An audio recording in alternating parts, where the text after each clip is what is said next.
E aí, pessoas? Bom, eu tinha que parar tudo que eu tava fazendo pra fazer resenha desse último livro que eu tô lendo, tá? Do Mário Benedetti, A Borra do Café, porque eu fiquei super empolgada, eu acabei de terminar o livro e eu falei, não, eu preciso tentar passar para as pessoas a sensação que eu tive de ter um livro fechadinho, assim, sabe? De ter um livro que não tem nada ali que te desagradasse profundamente. Bom, para quem não sabe, esse é um projeto em que eu tô tentando ler um livro de cada nacionalidade. E a última foi a nacionalidade húngara e agora a gente está na nacionalidade uruguaia, né? E é muito curioso isso, a gente passar de país para país, porque são percepções diferentes, momentos diferentes, escritas diferentes. E a primeira coisa que eu quero falar para vocês, a escrita do Mário Benedetti é uma coisa que eu não consigo explicar. É um dos poucos escritores que eu já li, que consegue transmitir leveza através de uma história, suspense, um romance, tudo ali sob medida, sabe? Como se tirasse uma vírgula fosse fazer muita falta, e é justamente essa sensação que eu tive. Mas vamos lá. Para quem não sabe, essa é a bandeira do Uruguai, vou colocar aqui para vocês, e a capital do Uruguai é Montevidéu. Então, não esqueçam mais, tá?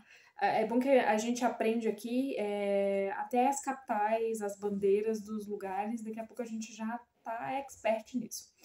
Mas a nota que eu dou para esse livro é 5 de 5. Ele conseguiu ainda superar o anterior.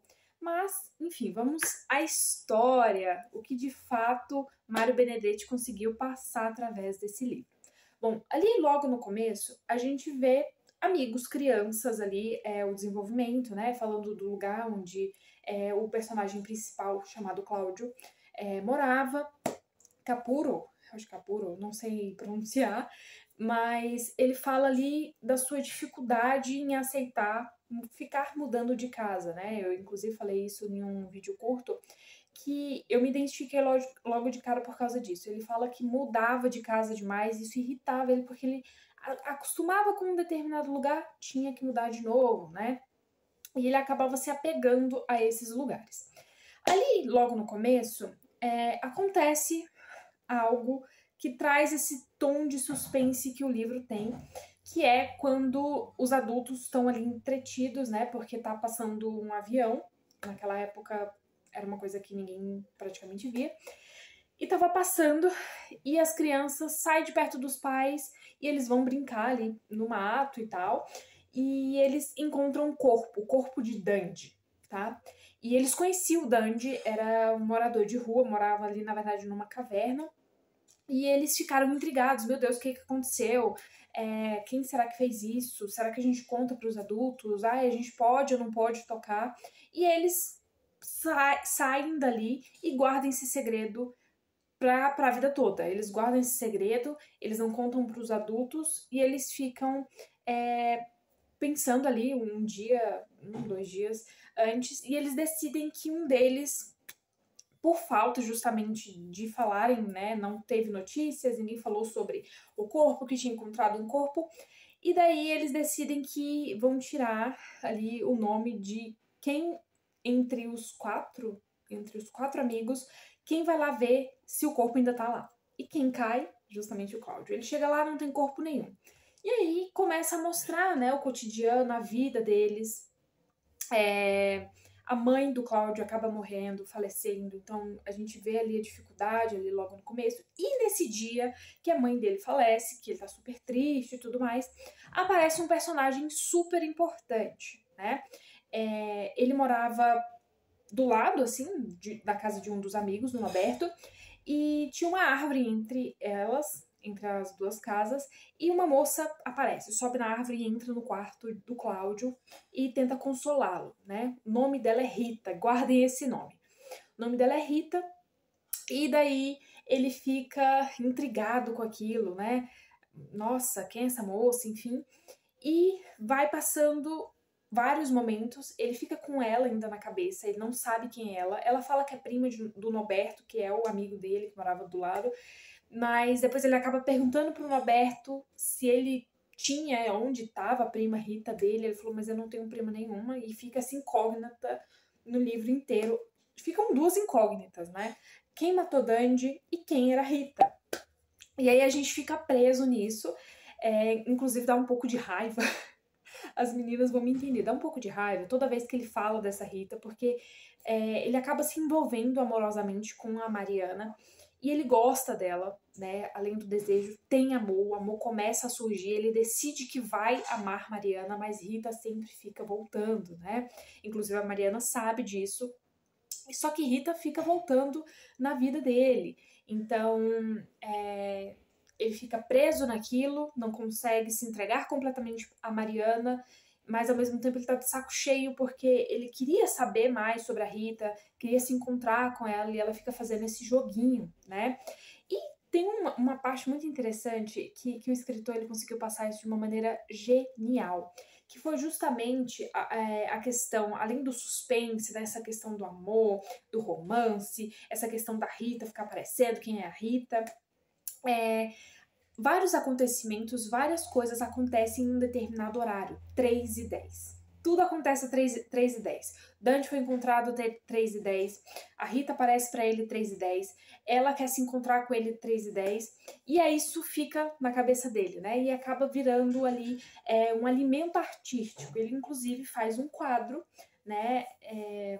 Como se fosse um relógio, onde o ponteiro da hora era o homem e o ponteiro dos minutos era uma mulher, ali com seus sexos à mostra. E o ponteiro marca 3h10. E fica essa coisa do 3h10. Eu fiquei me questionando aqui o porquê que o escritor colocou 3h10. Talvez tenha alguma coisa muito específica para o autor e é curioso isso.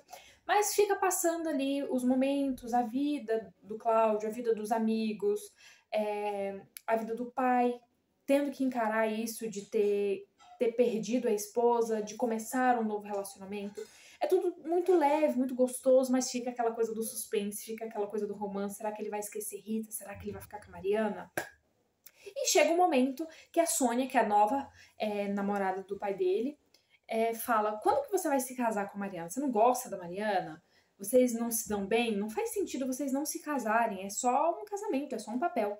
E ele realmente fala: faz sentido. Aquela ideia começa a surgir de um jeito prazeroso para ele. E ele começa a pensar: realmente faz sentido, eu amo Mariana. Né? E ele começa a entender que realmente o que ele sente pela Mariana é amor e pela Rita curiosidade. Né? Porque ela esteve num momento difícil ali e ela beijou ele pela primeira vez. Enfim.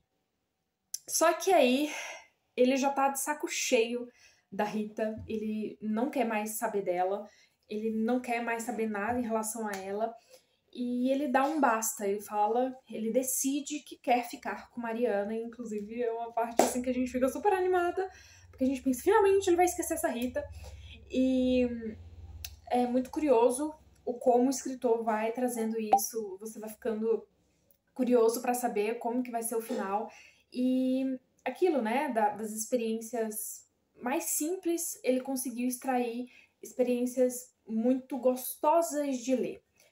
Daí chega no momento que ele dá um basta mesmo e ele decide que vai se casar com Mariana. Só que aí eles decidem juntos, a Mariana e ele, eles decidem que eles vão comprar uma casa, que eles vão se mudar, vão morar junto, vão se casar, mas eles estão sem dinheiro, então ele vai fazer uma aposta, ele vai numa casa jogar lá, tipo num cassino, e daí ele faz uma aposta com ela de que se ele conseguir ganhar muito dinheiro no dia, eles vão se casar, eles vão morar juntos. E aí ele tá ali, esperando a sua hora de jogar, né?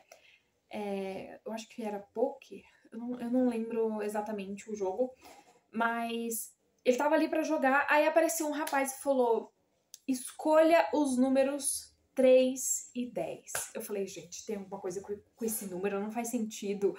E daí ficou isso do 3 e 10 na cabeça dele. Ele falou: será que eu jogo? E ele joga, e ele consegue ganhar tudo, ele consegue ganhar muito dinheiro, e ele vai pra casa super feliz, conta pra Mariana, e eles felizes porque vão se casar. Só que aí no dia eles dormem juntos, nada acontece, eles só dormem abraçados ali, super animados, que vão se casar e que ele realmente não quer mais saber da Rita. Só que aí no dia seguinte eles acordam com uma notícia. Isso foi muito curioso, assim, pra mim, porque foi uma coisa meio, né, normalmente a gente espera, mas eu não tava esperando, que era um momento histórico, ter ali um momento histórico da época dentro do livro, que foi quando os Estados Unidos, né, jogaram a bomba lá em Hiroshima e Nagasaki. Foram nos Estados Unidos? Acho que foi. Aí eles jogaram uma bomba lá e isso ficou na cabeça do Cláudio. Como que eu vou me casar? Como que eu vou gastar todo esse dinheiro enquanto tem um monte de gente que perdeu família, perdeu casa, perdeu tudo. E ele fica preso naquela ideia. E aí o tio dele, Edmundo, fala assim, o que esse dinheiro vai fazer diferença para essa galera? Você não vai conseguir abrir um hospital. Você não vai conseguir dar casa para todo mundo. Você mal vai conseguir comprar uma casa para você mesmo, né? Inclusive tem uns trechos lá que são bem reflexivos, assim. Ele fala, isso não é egoísmo, é só a vida acontecendo, né? Mas o Cláudio continua preso naquela ideia fixa, né, de Hiroshima. Ou era Nagasaki? Era Nagasaki. Ele fica preso principalmente na ideia de Nagasaki. Ele queria fazer ali, tentar passar para as obras dele isso, né, dessa guerra que tem no mundo, essa guerra interior e externa que há no mundo. Só que aí tem alguns trechos depois, não vou contar tudo, porque são um belo de um spoiler, mas no final ele tá... Essa parte é muito fofa, porque ele tá ali na casa dos avós italianos dele, e ele liga pra Mariana, né? E ele diz que sente uma felicidade tão grande quando tá ligando pra ela. E é tão bonito de ver isso, né? De que ele realmente tá esquecendo a Rita e realmente tá focando ali na pessoa que ele realmente ama. E é muito bonitinho, assim, ele se expressando, falando em relação a Mariana, que aquilo realmente era um sentimento muito bom, um sentimento maravilhoso e que foi a melhor escolha da vida dele. E daí ele entra no avião porque ele vai embora. Na verdade, ele vai fazer um seminário, né, em uma outra cidade. E aí, ele, né, atordoado, meio com sono, quem pega no ombro dele? A Rita. Nesse momento, eu quis largar o livro, mas eu pensei, não, vou confiar no escritor, porque o escritor é bom. Vamos confiar nele. E eu confiei e deu certo, gente. Deu certo, eu só posso contar isso. Não vou contar o final, mas sabe aquele livro assim que você vai ficar dias pensando nele? É esse livro. É exatamente esse livro. Então, fica aí a dica para vocês de um livro que eu acho que é pouco reconhecido. O escritor é bem famoso, né? O Mário Benedetti. Mas o livro em si eu nunca tinha visto ninguém falar, nunca tinha visto ninguém recomendar. Então fica aí a minha dica. Eu espero que vocês gostem, que vocês leiam. Realmente vale a pena cada página, assim. É muito bom. E eu espero que a experiência seja boa para vocês também. E é isso, gente. Agora esperar qual vai ser a próxima nacionalidade que nós iremos conhecer. Beijo!